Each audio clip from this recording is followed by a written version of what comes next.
नमस्कार दोस्तों, स्वागत है आपका हमारे YouTube channel Shiv Shakti classes में। आज हम बात करेंगे टेंस के ऊपर। देखते हैं, टेंस को हिंदी में काल कहा जाता है। इसे किस तरीके से अंग्रेजी भाषा में परिभाषित किया है, चलिए देखते हैं। लिखा हुआ है, tense is that form of a verb which not only show the time but acts an action but also the state of an action or event। यानी कहने का मतलब ये काल क्रिया का वह भाग होता है जो किए गए काल को भी दिखाए, साथ में जो समय की खर्च या बचत होती है उसको भी दिखाए। यानी कहने का मतलब सीधा सा है। इसे दूसरी भाषा में किस तरीके से परिभाषित कर सकते हैं, यदि हम कोई भी काम करते हैं उसमें जो हमारी समय की बचत या खपत होती है उसे हम क्या कहेंगे, काल कहेंगे। ग्रामर की भाषा में इन्हें टोटल 3 भागों में विभाजित किया गया है, जिसमें देखते हैं। नंबर 1 पर आपका आता है प्रेजेंट। प्रेजेंट को हिंदी में बोलते हैं वर्तमान काल। और नंबर 2 पे आपका आता है पास्ट, इसको हिंदी में बोलते हैं भूतकाल। और नंबर 3 पे आपका आता है फ्यूचर, इसे हिंदी में बोलते हैं भविष्य काल। अब इन तीनों कालों के बारे में हम चर्चा करते हैं। जैसे कि आपको पता है, प्रेजेंट टेंस जो होता है वो ये साबित करता है कि कोई भी काम जो वर्तमान में चल रहा है, यानी जो भी काम हम कर रहे हैं वो आपका प्रेजेंट टेंस में जाता है। उसी तरीके से नंबर 2 पर आपका आता है पास्ट टेंस। पास्ट टेंस में क्या होता है कि जो भी काम आप कर चुके हो वो आपका भूतकाल में जाता है। उसी तरीके से नंबर 3 पर जो आपका आता है वो आता है आपका फ्यूचर।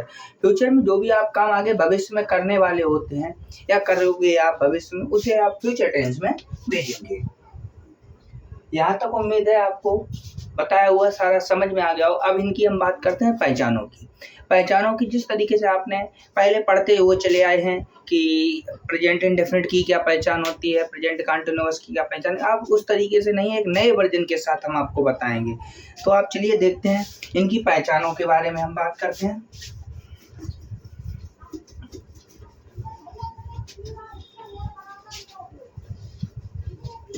अब हम पहचानों की बात कर रहे हैं। जिस तरीके से हम पहले पढ़ते हैं बिल्कुल ही उससे बिल्कुल अलग तरीके से हम आपको बताने का प्रयास करेंगे।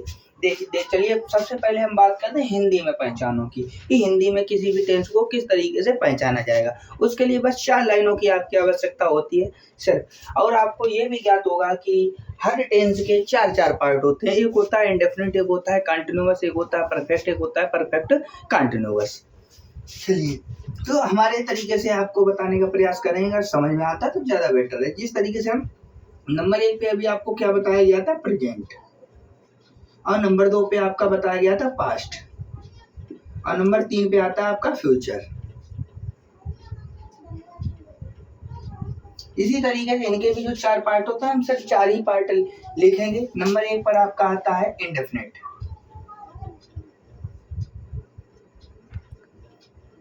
नंबर 2 पर आपका आता है कंटिन्यूअस,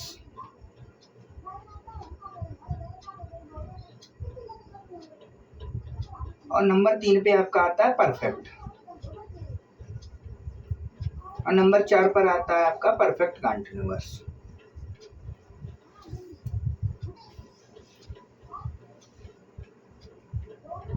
अब देखते हैं इनकी पहचानों की, किस तरीके से हमें इसे पहचानना जो कि हमारे लिए सरल होगा। जैसे प्रेजेंट में सिर्फ हमको इतना याद रखना है कि आखिरी जो अंक हो, आखिरी जो आपका शब्द होगा, लास्ट में आपका है आएगा और हूँ आएगा। इसी तरीके से नंबर 2 पर आपका आता है पास्ट। पास्ट को पहचानेंगे सिर्फ था, थी और थे से। उसी तरीके से फ्यूचर में आपकी जो है पहचानने का सिर्फ आपको इतना ही याद रखना है, जैसे गा, गी, गे। इसी तरीके से आपके इंडेफिनिट में जो पहचान होगी वो आपकी चलेगी ता, ती और ते। इसी तरीके से कंटिन्यूअस की जो पहचान चलेगी वो आपकी चलेगी रहा, रही और रहे। उसी तरीके से परफेक्ट में आपकी क्या चलेगी, चुका, चुकी और चुके। इसी तरीके से जो परफेक्ट कंटिन्यूअस है उसमें आपकी जो पहचान चलेगी, उसमें बस आपको सिर्फ टाइम को याद रखना है, रहा, रही और रहे। और इसमें जो चलता है वो आपका प्लस का टाइम ऐड हो जाता है। टाइम का मतलब होता है जैसे सुबह शाम कितने घंटे से वर्क हो रहा है, ये सब इसमें बताया जाता है। अब कोई भी टेंस आपका दिया जाता है उसको पहचानने का तरीका अब आप सीखेंगे। जिस तरीके से हमने आपको बताया कि प्रेजेंट में सिर्फ आपको याद रखना है और हूँ, पास्ट में आपका था और थी और थे, और फ्यूचर में गा गी और गे। इसी तरीके से इसके जो 4 पार्ट होते हैं, इंडेफिनिट, कंटीन्यूअस, परफेक्ट और परफेक्ट कंटीन्यूअस, इनको पहचानने की यानी इंडेफिनिट की जो पहचान होगी वो आपकी तातीते में आएगी, और उसके बाद कंटीन्यूअस में जो है वो रहा रही रही आएगी, और परफेक्ट में आपकी आएगी चुका चुकी चुके। इसी तरीके से परफेक्ट कंटीन्यूअस में जो आएगी वो आपकी आएगी रहा रही रहे प्लस समय। चलिए अब हम टेंस को पहचानते हैं। चलिए देखते हैं किस तरीके से टेंस को पहचाना जाता है। हमें जैसे कोई सेंटेंस आपका लिखा हुआ है, कोई भी उदाहरण के तौर पे आप सेंटेंस ले सकते हैं। जैसे उदाहरण के तौर पे हमने लिखा हुआ है सीता मैदान में खेल रही है, जैसे ये लिखा हुआ है। अब इसे पहचानने का सबसे बेस्ट तरीका है कि हिंदी में पहले पहचानने के लिए आपको पीछे वाले शब्दों को उठाना होगा। पीछे वाले 2 शब्दों को उठाया जो भी आपका दिया जाता है, उनका हमें करना पड़ेगा ऑपरेशन, ऑपरेट करना पड़ेगा। ऑपरेशन करने के लिए इनको बीच से हमने चीड़ा फाड़ी कर दिया। अब चीड़ा फाड़ी करने के बाद अब देखें, आगे वाला उठा करके पीछे करना और पीछे वाला उठा करके आगे करना। वही सिचुएशन इसमें चलेगी। अब जैसे है और हूँ आपका किस में आ रहा है, आपका प्रेजेंट में, तो यहाँ पे तुरंत आप प्रेजेंट आप समझ जाएंगे, ये प्रेजेंट। और रहा रही रहे आपका देखिए, इसमें से छाटिए, जो रहा रही रहे वो किस में आ रहा है, कंटिन्यूअस में, यानी आपका ये जो सेंटेंस दिया गया है वो प्रेजेंट कंटिन्यूअस का दिया गया है। इसी तरीके से कोई भी यहाँ पर दे दिया हुआ, अगर यहीं पे वही सिचुएशन दी जाती, थोड़ा दूसरा सा चेंजमेंट दिया जाता, जैसे चुका होगा या चुकी होगी। अब देखते हैं, इसको भी वही पोजीशन करना पड़ेगा। पीछे से हमने ऑपरेट इसको किया, पीछे से 2 शब्दों को उठा लिया और ऑपरेट कर दिया। ऑपरेट करने के बाद अब आप देखें, गागी गे आपका किस में आता है, आपका आता है फ्यूचर में, ये फ्यूचर में चला गया। उसके बाद आपका चुका चुकी चुके किस में आता है, परफेक्ट में। यानी ये सेंटेंस आपकी पहचान क्या है कि जो है ये जो सेंटेंस दिया गया है लास्ट में अगर चुका होगा, चुकी होगी, चुके होंगे दिया गया है, तो वो फ्यूचर परफेक्ट में जाएगा। इसी तरीके से ये नंबरिंग जरूर याद रखें, जो हमने नंबरिंग डाली है 1 2 3 और 1 2 3 4, ये जो आपके काम देगी वो आपकी काम देगी कि कोई कौन से टेंस में आपकी फर्स्ट फॉर्म यूज हो रही है, कौन से टेंस में आपकी सेकंड फॉर्म, कौन से टेंस में थर्ड फॉर्म, या कौन से टेंस में आपकी फोर्थ फॉर्म मतलब आईएनजी फॉर्म उपयोग हुए। इनका उपयोग जो है वो हम पहचानेंगे वो यहीं से आपका इन्हीं 4 नंबरों से। यानी इंग्लिश वाले सब्जेक्ट में आपको मैथ का थोड़ा सा पोर्शन ऐड कर दिया है, जिससे आपको ज़्यादा से ज़्यादा समझ में आए। इसी तरीके से अब हम बात करते हैं, उम्मीद करते हैं कि हिंदी में पहचानों को आपके अच्छे तरीके से समझ में आ गया होगा। अब हम बात कर रहे हैं अंग्रेजी में कैसे इनको पहचाना जाए। उनका भी एक बेस्ट तरीका जिस तरीके से है, जो आपकी 3 या 4 लाइनों में ये कवर अप हो जाता है, उसी तरीके से आपकी इंग्लिश में भी पहचाने जो है 3 या 4 लाइनों में ही कवर अप हो जाएगा। उसके लिए हम आपको जिस तरीके से आप छोटे बच्चे रहे होंगे या फिर मोटरसाइकिल चलाना सीखा होगा, तो उसी तरीके से हम इसमें भी आपको बाइक चलाना सिखाने का प्रयास करेंगे, शायद आपके समझ में आ जाए। चलिए देखते हैं इंग्लिश में पहचान किस तरीके की होती है। तो उसके लिए सबसे पहले लिखने का जो तरीका होता है वो ये होता है कि आपको लिखना कैसे है। तो इस तरीके से आपको लिखना है कि एक तरफ आपका प्रेजेंट रहेगा, फिर रहेगा पास्ट और फिर रहेगा फ्यूचर। इसी तरीके से नीचे आपके लिखना पड़ेगा आपका इंडेफिनिट, और दूसरे नंबर पे आपका कंटिन्यूअस, तीसरे नंबर पे आपका परफेक्ट और चौथे नंबर पे आपका चलेगा परफेक्ट कंटिन्यूअस। अब देखते हैं, इनकी पहले पहचानों को लिख दिया जाए जिससे आपको समझाने में ज़्यादा दिक्कत ना हो, आपको समझने में भी ज़्यादा दिक्कत ना हो।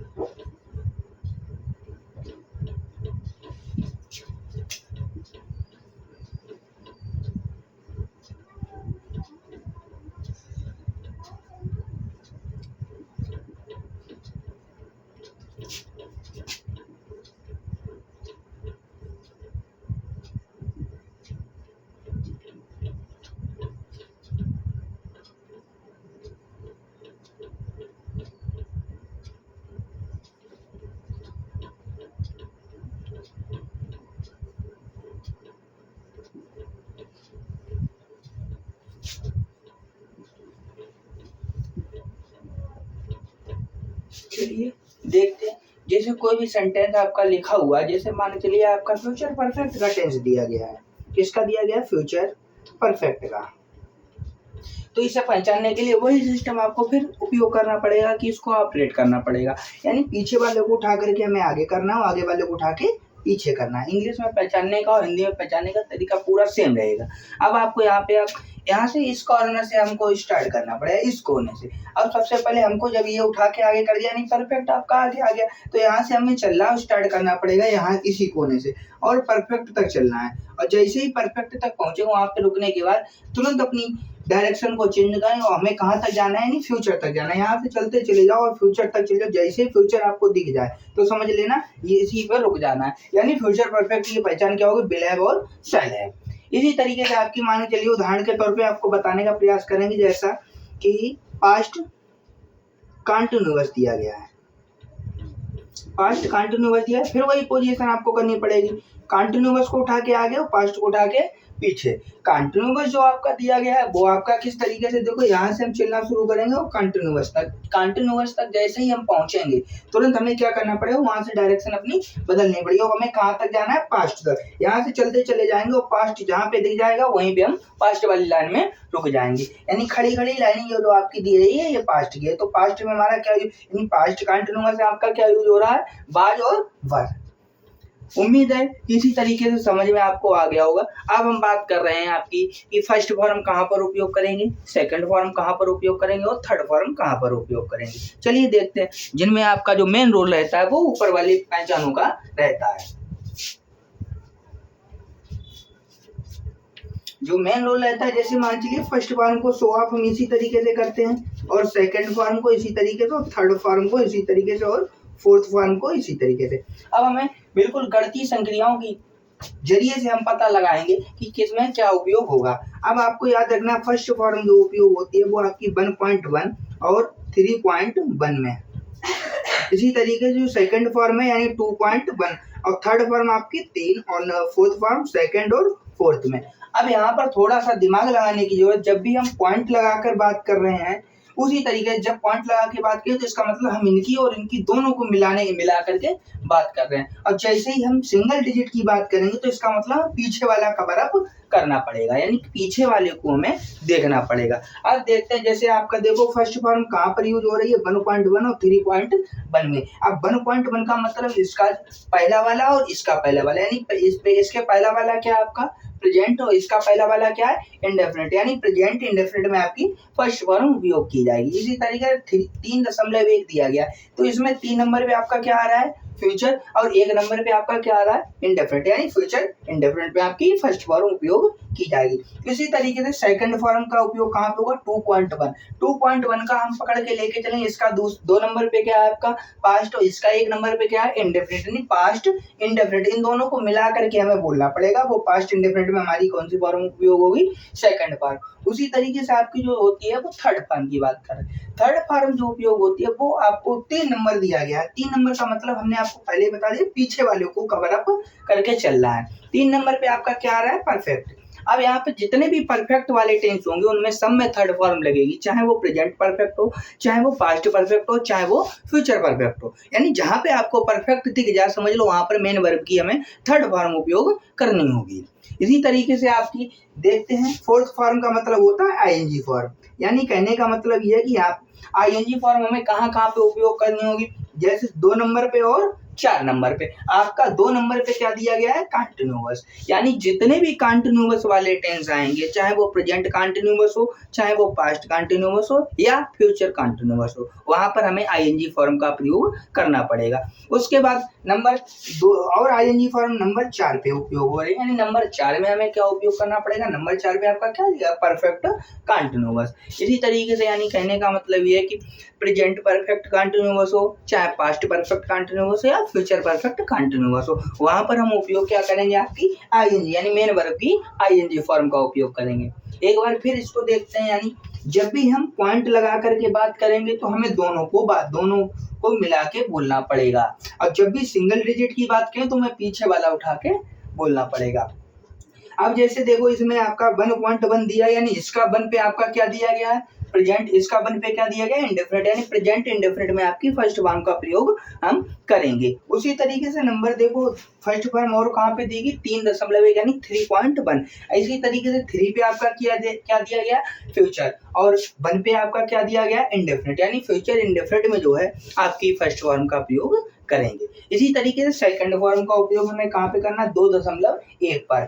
2.1 पे आपका क्या, 2 पे आपका क्या दिया गया, पास्ट, और 1 पे क्या दिया गया, इंडेफिनिट, यानी पास्ट इंडेफिनिट में फर्स्ट फॉर्म का सेकंड फॉर्म का प्रयोग करेंगे। इसी तरीके से आपका थर्ड फॉर्म का प्रयोग सिर्फ 3 नंबर जब सिंगल डिजिट दी जाएगी तब हमें क्या पकड़ना पड़ेगा, पीछे वाला। 3 नंबर पे आपका दिया गया है परफेक्ट, यानी परफेक्ट वाले जितने भी परफेक्ट वाले टेंस होंगे उसमें आपकी मेन वर्ब की थर्ड फॉर्म का प्रयोग हम करेंगे, चाहे वो प्रेजेंट परफेक्ट हो, चाहे पास्ट परफेक्ट हो, चाहे फ्यूचर परफेक्ट हो। यानी सीधा सा मतलब है कि इन तीनों को उठा करके इनमें पीछे वाले में आपको जोड़ना पड़ेगा, तभी वो तीनों के सेंटेंस में आपको पता चलेगा इसमें थर्ड फॉर्म का उपयोग किया गया है।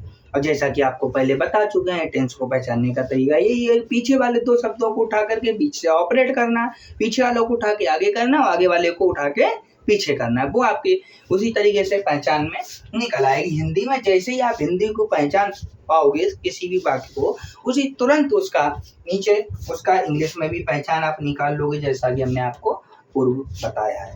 उसी तरीके से कहाँ पे कौन सी फॉर्म का उपयोग करना है वो आपको सामने स्क्रीन पर दिख रहा होगा। यानी कहने का मतलब बस यहाँ से लेकर के आपको यहीं तक आपको थोड़ा सा समझने की जरूरत है, यहीं से आपका पूरा टेंस लगभग 70% आपका खत्म हो जाता है। चलिए आगे देखते हैं।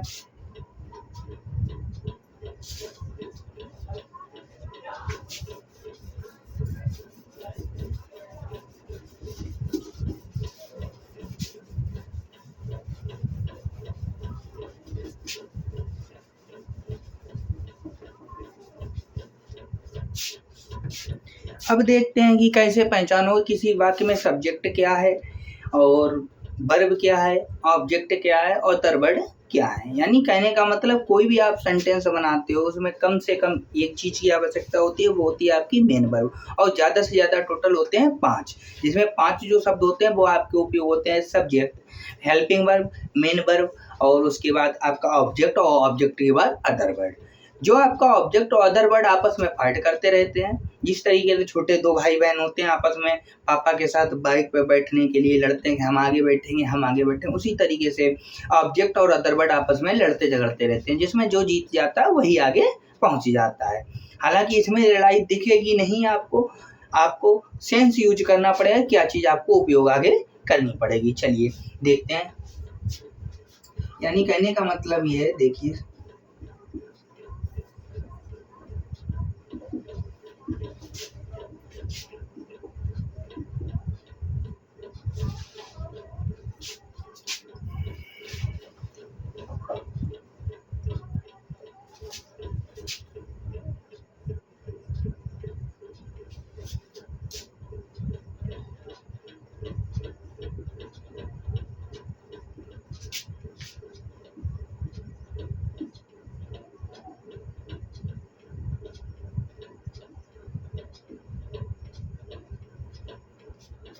चलिए जैसा कि हमने आपको बताया कि किसी भी वाक्य को हिंदी से अंग्रेजी में बनाते समय कम से कम एक और ज़्यादा से ज़्यादा 5 भागों की आवश्यकता होती है।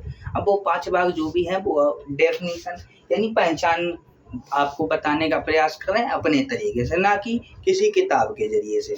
चलिए देखते हैं। नंबर 1 पर आपका आता है सब्जेक्ट। सब्जेक्ट को हिंदी में बोलते हैं कर्ता। इसे कैसे पहचानेंगे, इसका सीधा सा आपका मतलब होता है, कर्ता का मतलब होता है काम करने वाला। यानी कहने का मतलब ये है, इसे यहीं से परिभाषित कर सकते हैं, यह कार्य को करने वाला होता है।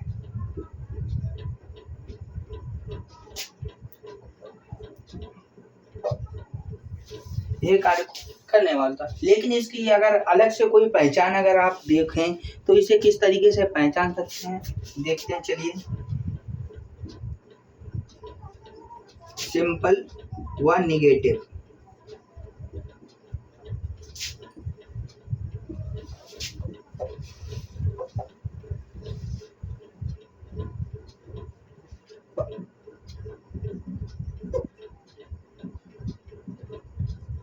यानी कहने का मतलब है सिंपल मतलब साधारण और नेगेटिव मतलब नकारात्मक। साधारण और नकारात्मक वाक्यों में जो है ये सबसे पहले प्रयोग होता है। जैसे मान के चलिए उदाहरण के तौर पे हम आपको बताएंगे, जैसे राम मैदान में खेल रहा है, तो इसमें जो सबसे पहले आपका उपयोग हुआ है वो सबसे पहले क्या उपयोग हुआ है, राम। तो राम आपका क्या हो गया, सब्जेक्ट हो गया यानी कर्ता हो गया। इसी तरीके से नंबर 2 पर आपका आता है हेल्पिंग वर्ब।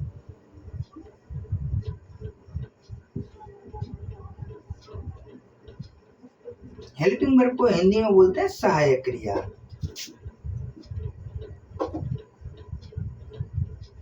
ये जो उपयोग होती है वो आपके अंग्रेजी वाले वाक्यों में उपयोग होती है, जैसे कि आपका is, am, are, was, were, has, have, had, ये सारी की सारी जो होती हैं वो सहायक क्रिया होती हैं। इसे परिभाषित करने की जरूरत नहीं है, यानी सीधा सा समझ लीजिए आप इसमें। यानी अंग्रेजी वाक्यों में जो जो अंग्रेजी वाक्यों में जो उपयोग होती हैं, जैसे ऐसे आई एस हो गया, सेकंड फॉर्म हो गया, या फिर इज, एम, आर हो गया, वाज, वर हो गया, हैज, हैव, हैड, या फिर विल, शैल बी, इटीसी, ये सब वर्ड जो उपयोग है वो सारी के सारी आपकी क्या होती हैं, सहायक क्रिया होती हैं। नंबर 3 पर आपका आता है मेन वर्ब।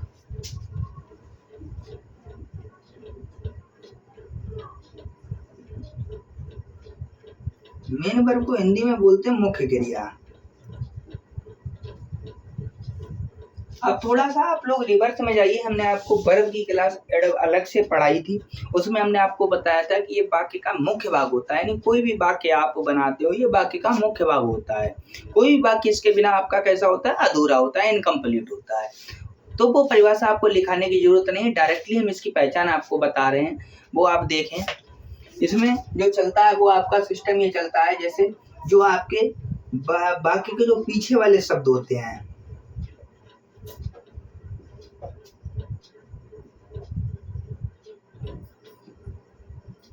हैं और हूं को छोड़कर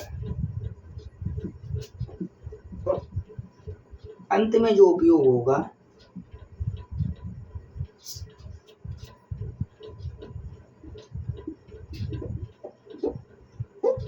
वो है मेन वर्ब होगी।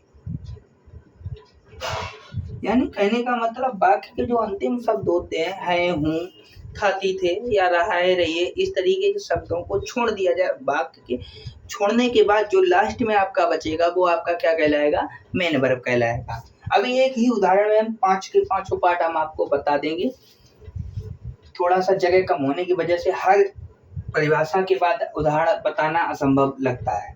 चलिए नंबर 4 पर आपका आता है ऑब्जेक्ट।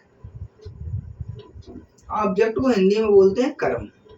यानी अंग्रेजी या हिंदी वाक्यों में ये जो बताता है कि आपने जो काम किया है वो आपने कहाँ पर काम किया है, ये बताया जाता है। यानी कोई भी काम जो किया जा रहा है वो कहाँ पर कोई वही काम किया जा रहा है। तो इसकी पहचान लिखाने की, जो अपनी लैंग्वेज में जो पहचान लिखाने का प्रयास करें, आप लोग समझने का प्रयास करें।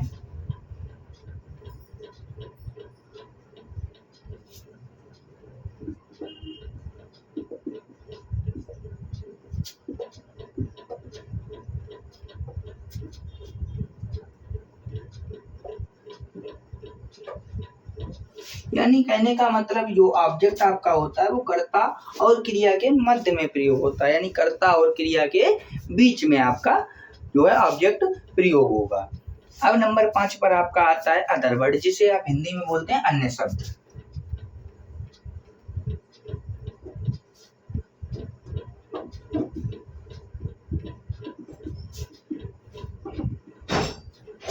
जिस तरीके से आपका ऑब्जेक्ट यानी कर्म जो है कर्ता और क्रिया के बीच में प्रयोग होता है, उसी तरीके से आपका अन्य शब्द भी वाक्य के बीच में ही प्रयोग होगा, लेकिन ऑब्जेक्ट को छोड़कर। सबसे पहले आपको ऑब्जेक्ट को पहचानना होगा, बचा हुआ जो भाग बीच में उपयोग होगा वो आपका क्या कहलाएगा, अदर वर्ड यानी अन्य शब्द कहलाएगा। यानी बिल्कुल सेम यही सिचुएशन रहेगी, यानी कर्ता व क्रिया के मध्य में प्रयोग होगा, लेकिन ऑब्जेक्ट को छोड़कर। यानी कहने का मतलब सिर्फ कर्म को अगर निकाल दें, उसके बाद जो बचा हुआ जो भाग होगा वो आपका ऑब्जेक्ट का है, वो सॉरी अदर वर्ड कहलाएगा, यानी अन्य शब्द कहलाएगा। चलिए देखते हैं, जैसे अब एक उदाहरण हम आपको बता रहे हैं, पहले हिंदी में बताने का प्रयास करें, फिर अंग्रेजी में बताने का प्रयास करेंगे।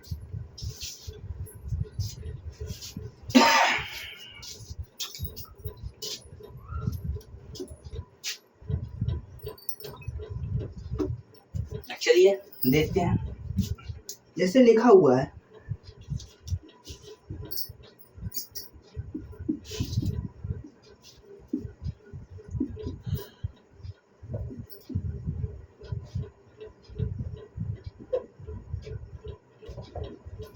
जैसे ये लिखा हुआ है राम अपने पिता के साथ मैदान में खेल रहा है।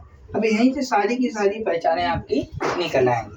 नंबर 1 पे हमने आपको बताया था सब्जेक्ट। सब्जेक्ट में हमने आपको पहचान क्या बताई, यह कार्य को करने वाला होता है और सिंपल और नेगेटिव वाक्यों में ये सबसे पहले प्रयोग होता है। चलिए देखते हैं।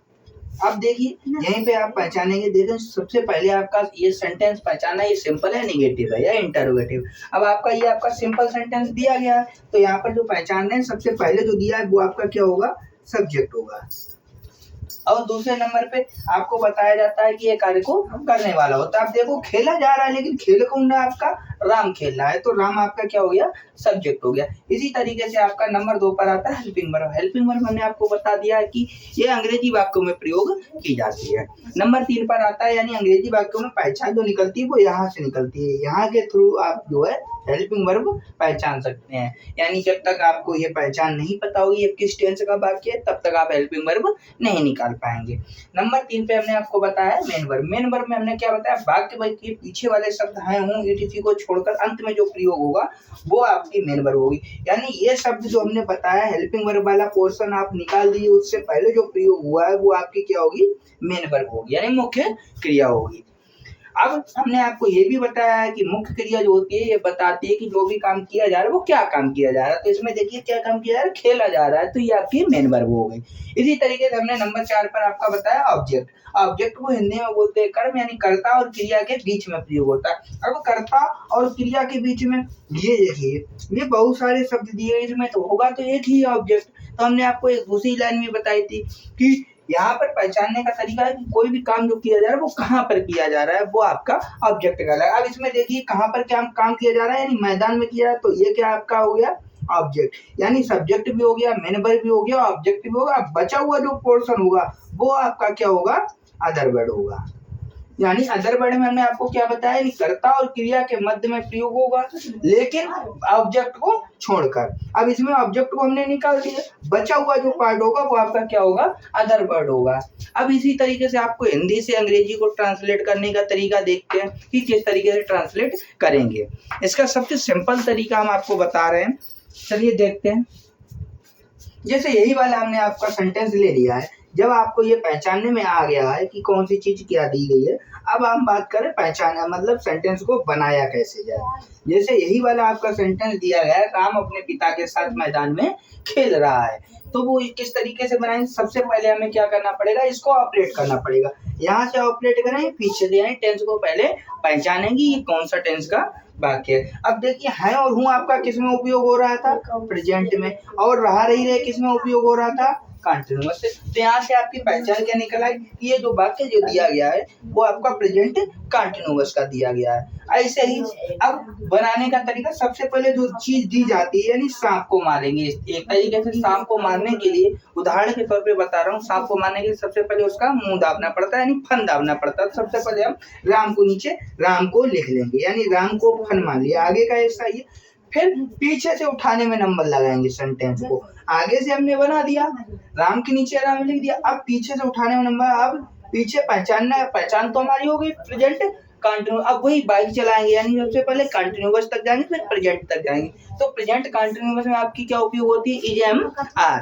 अब इज एम आर जो आपकी उपयोग हो रही है, राम के हिसाब से क्या लगेगा, यानी एक वचन कर्ता के साथ आपकी एक वचन की क्रिया लगती है, तो राम के अकॉर्डिंग हमने क्या लगा दी, इज। अब रहा रही रहे के लिए हमने इज का प्रयोग कर लिया। अब जस्ट इसके आगे से उठाते हुए चले जाएंगे। खेलना की अंग्रेजी क्या होती है, प्ले। अब यहीं से आपकी ये मेन वर्ब आपकी दी गई है। अब हमने आपको बता दिया पहले से जितने भी कंटिन्यूअस वाले वाक्य होंगे उनमें आपकी कौन सी फॉर्म उपयोग होगी, आईएनजी फॉर्म का प्रयोग होगा। तो यही मेन वर्ब में हमें क्या लगा देनी है, आईएनजी फॉर्म। अब देखिए खेलना की अंग्रेजी लगा दी, खेलने के बाद मेक इंग्लिश क्या होती है आपकी, इन। उसके बाद मैदान की क्या होती है, ग्राउंड, इन द ग्राउंड या फील्ड। उसके बाद साथ की अंग्रेजी क्या होती है? विद। यहीं पे आपको समझने की जरूरत, जब एक बार साथ लिखा होगा तब हम विद का प्रयोग करें। अगर दो बार साथ साथ लिखा, जैसे राम और श्याम साथ साथ खेल रहे हैं, तब हम टुगेदर का प्रयोग करेंगे। अगर एक बार साथ दिया गया है तब हम विद का प्रयोग करेंगे। अब विद का प्रयोग करने के बाद अब यहाँ पर देखते हैं अपने के लिए, यानी अपने पिता, इतने को पकड़, यही आपका बचा हुआ है। अब ये बचा है, अब राम के हिसाब से अपने के लिए हमें क्या लगानी पड़ेगी? हिज, यानी लड़का है तो अपने की हम क्या लगाएंगे? हिज। अगर कोई लड़की है तो अपने के लिए हम क्या लगाएंगे? हर। अब देखिए हिज, अब पिता की इंग्लिश क्या होती है? फादर। ये आपका सेंटेंस बनके तैयार हो गया। यानी कहने का मतलब ये, राम अपने पिता के साथ मैदान में खेल रहा है, तो वही सबसे पहले आपको पहचानना पड़ेगा किस टेंस का वाक्य, उसके बाद बस वही प्रोसेस आपको चलना पड़ेगा। अब देखिए राम के नीचे राम और फिर पीछे से उठाते हुए बनाते चले जाए, यानी राम अपने पिता के साथ मैदान में खेल रहा है, तो वो क्या बने? Ram is playing in the ground with his father. इसी तरीके से आपको एक उदाहरण और बताने का प्रयास करेंगे। चलिए देखते हैं दूसरा उदाहरण क्या है।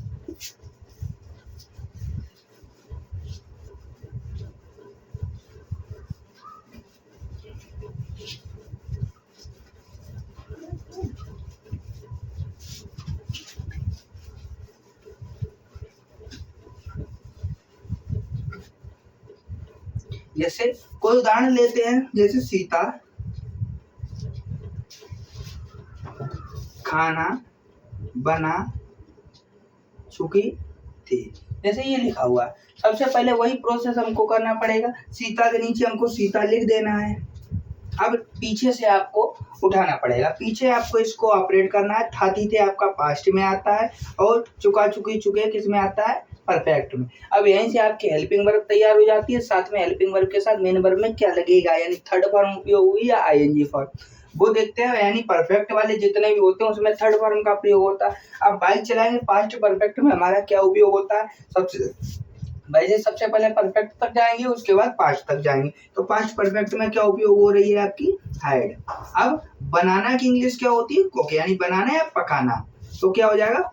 कुक। और इसी में परफेक्ट में थर्ड फॉर्म उपयोग होती है, तो हमने थर्ड फॉर्म का उपयोग कर दिया। फिर थोड़ा सा और बढ़ेंगे आगे, क्या बचा आपका? खाना, तो क्या हो जाएगा? Cooked the food. ये आपके सेंटेंस बनकर तैयार हो गया। इसी तरीके से आपके दो टेंस आपके ऐसे होते हैं जिनमें ज्यादातर कंफ्यूजन रहती है। एक पास्ट परफेक्ट में और पास्ट और फ्यूचर परफेक्ट में, जिसमें आपके बताया जाता है कि कोई भी काम जो है, जैसे इसके आने से पहले, यानी एक काम हो चुका होगा, दूसरा स्टार्ट हो गया हो, तो वर्क दिए जाएंगे, दो टेंस दिए जाएंगे। उसमें क्या होता है, अगर वो फ्यूचर परफेक्ट का दिया गया होगा तो पहले फ्यूचर परफेक्ट का, फिर फ्यूचर इंडेफिनिट का। अभी तक आपने पढ़ा होगा कि जैसे पीछे वाला पास्ट परफेक्ट में बनाना हो, आगे वाला जो है एक बचा हुआ पास्ट इंडेफिनिट बनाना है। जैसे उदाहरण के तौर पे देखते हैं एक उदाहरण, जैसे लिखा हुआ है,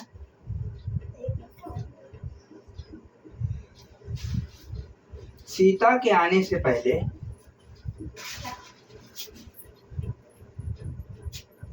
गीता जा चुकी थी। अब यानी कहने का मतलब इसमें देखिए दो सेंटेंस दिए गए, आने से पहले और गीता जा चुकी थी। अब इनको क्या करना है, हमें पीछे वाले वाक्य को उठा करके आगे करना है और आगे वाले उठा के पीछे करना है, और बीच में जो पहले या बाद दिया जाता है उसको हम वहीं के वहीं रखते हैं। चलिए देखते हैं, सबसे पहले वही पोजीशन देखते हैं, पीछे वाला देखते हैं, चुका था चुकी थी, यानी चुका था चुकी थी किस में प्रयोग होता है? पास्ट परफेक्ट में। जब ये पास्ट परफेक्ट में बनेगा तो ये आगे वाला पास्ट इंडेफिनिट में जाएगा। चलिए देखते हैं, जैसे गीता जा चुकी थी पहले बनेगा तो क्या हो जाएगा? गीता। और परफेक्ट में, यानी पास्ट परफेक्ट में आपका क्या होता है? हैड।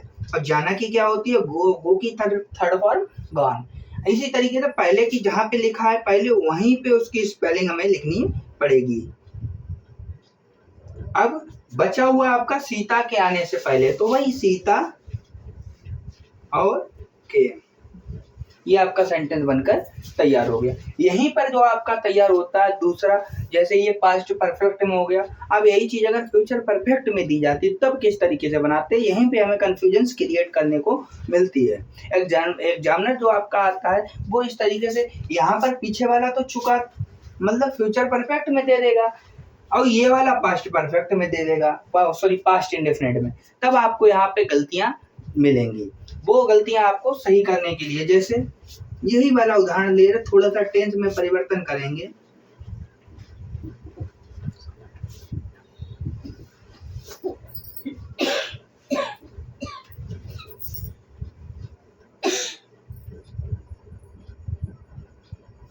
अब देखते हैं, अब देखो सीता के आने से पहले गीता जा चुकी होगी। अब पीछे वाला आपका जो दिया गया है वो दिया गया है फ्यूचर परफेक्ट में, तो आगे वाला हमें सेंटेंस किस में बनाना पड़ेगा, फ्यूचर इंडेफिनिट में। यानी पास्ट वाला है तो पास्ट इंडेफिनिट में, फ्यूचर वाला है तो फ्यूचर इंडेफिनिट में। वही प्रोसेस वही रहेगा बनाने का, यानी गीता। अब फ्यूचर परफेक्ट में क्या आपका उपयोग होता है, विल हैव और shall have. Will have gone और फिर बिफोर। अब यहाँ पर जो बनेगा सेंटेंस ये वाला वो बनेगा फ्यूचर इंडेफिनिट में, तो सीता, और फिर क्या आ जाएगा, विल कम, क्योंकि फ्यूचर इंडेफिनिट में आपकी मेन वर्ब की फर्स्ट फॉर्म का प्रयोग किया जाता है। अब आखिरी पोर्शन जो आपका बचा है कि परफेक्ट कंटीन्यूअस वाले जो भी वाक्य होते हैं वो किस तरीके से बनाए जाते हैं। प्रोसेस आपका सेम यही रहता है, बस उसमें सिंस और फॉर का प्रयोग कर दिया जाता है। यहाँ पर नोट डाल के जो है आप लिख सकते हो, यानी जितने भी परफेक्ट कंटीन्यूअस वाले सेंटेंस होते हैं उसमें क्या उपयोग करना पड़ता है, सिंस और फॉर। यानी सिंस का उपयोग हम वहां पे करेंगे जहाँ पे कोई टाइम आपका जो दिया गया होगा वो निश्चित दिया गया होगा, और फॉर का प्रयोग हम तब करेंगे जो टाइम दिया गया वो अनिश्चित दिया गया हो। जैसे उदाहरण के तौर पे, जैसे साल कोई दे दिया जाता है यानी वर्ष, ईयर, जैसे 1987, तो उसे सिंस का प्रयोग करेंगे। और जैसे सुबह हो गया, शाम हो गया, दोपहर हो गया, इस तरीके के जब शब्द आएंगे तो हम सिंस का प्रयोग करेंगे। अगर कोई घंटा वगैरह दे दिया जाता है, जैसे 1 घंटे से खेल लिए, तब हम फॉर का प्रयोग करेंगे। और बनाने का जो सेंटेंस है वो वही प्रोसेस आपका रहेगा। इसी के साथ हम टेंस की क्लास का समापन करते हैं। अगर आपको कोई भी चीज़ नहीं समझ में आती है तो आप कमेंट में ज़रूर शेयर कर सकते हैं। इसी के साथ अगली क्लास में आपके मिलते हैं। जय हिंद।